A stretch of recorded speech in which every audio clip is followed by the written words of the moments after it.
Welcome to Ranjitha Srinivas log. ಇವಾಗ ನಮ್ಮ ಮನೇಲಿ ಮಾವಿನ ಹಣ್ಣಿನ ಒಬ್ಬಟ್ಟು ಮಾಡುವ ಅಂದ್ಕೊಂಡಿದ್ದೀನಿ. ಅದಕ್ಕೆ ಬೇಕಾಗಿರುವ ಪದಾರ್ಥಗಳು ಬೆಲ್ಲ, ಕಾಯಿ ತುರಿ, ಕಾಯಿಯನ್ನು ತುರಿದ್ಬಿಟ್ಟು ಸ್ವಲ್ಪ ರುಬ್ಬಿಟ್ಕೊಂಡಿದ್ದೀನಿ, 2 ಮಾವಿನ ಹಣ್ಣು, ಸ್ವಲ್ಪ ಮೈದಾ. ಈಗ ಮೈದಾ ಹಿಟ್ಟನ್ನು ಕಲಸ್ಕೊತೀವಿ.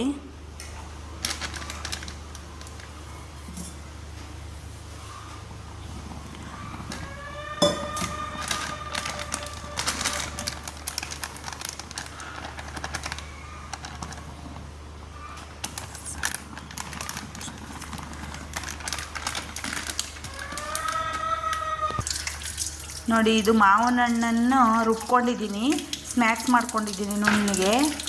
ಇವಾಗ ಒಲೆ ಹಚ್ತೀನಿ.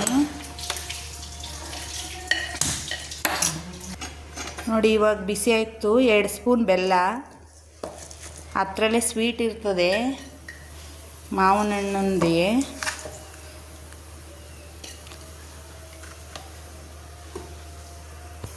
ಈಗ ರುಬ್ಬಿಟ್ಕೊಂಡಿರೋದು ಕಾಯಿ ತುರಿ,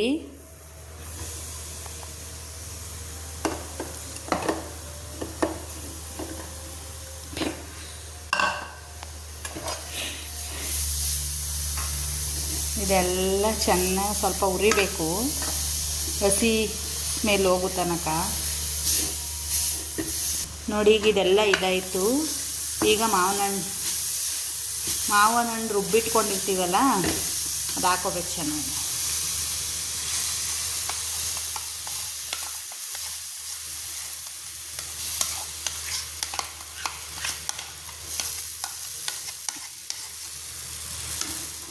ಈಗ ಒಂದು ಅದಕ್ಕೆ ಬರುಗಂಟನೂ ಚೆನ್ನಾಗಿ ತಿರುಗಬೇಕು. ನೋಡಿ, ಒಂದು ಸ್ವಲ್ಪ ರವೆ ಹಾಕಬೇಕು, ಸಣ್ಣ ರವೆನ ಹುರಿದು ಮಡಿಕೊಂಡಿರೋದ.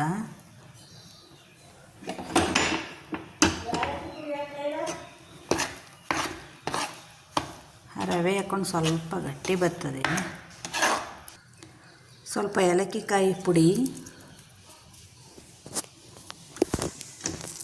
ನೋಡಿ, ಈಗೊಂದು ಅದಕ್ಕೆ ಗೊತ್ತಾಯಿತು.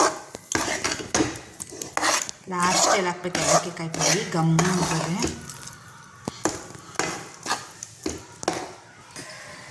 ಹೂರ್ಣ ರೆಡಿ ಆಯಿತು. ಸ್ವಲ್ಪ ಆರಲಿ, ಒಂದು ಅರ್ಧ ಗಂಟೆ ಚೆನ್ನಾಗಿ ಆರಕ್ಕೆ ಬಿಟ್ಬಿಡುವ.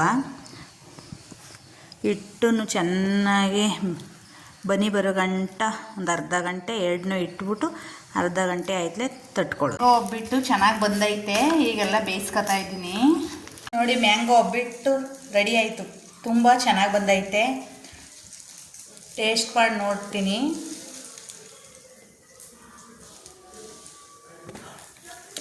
ಸೂಪರ್ ಬಂದೈತೆ.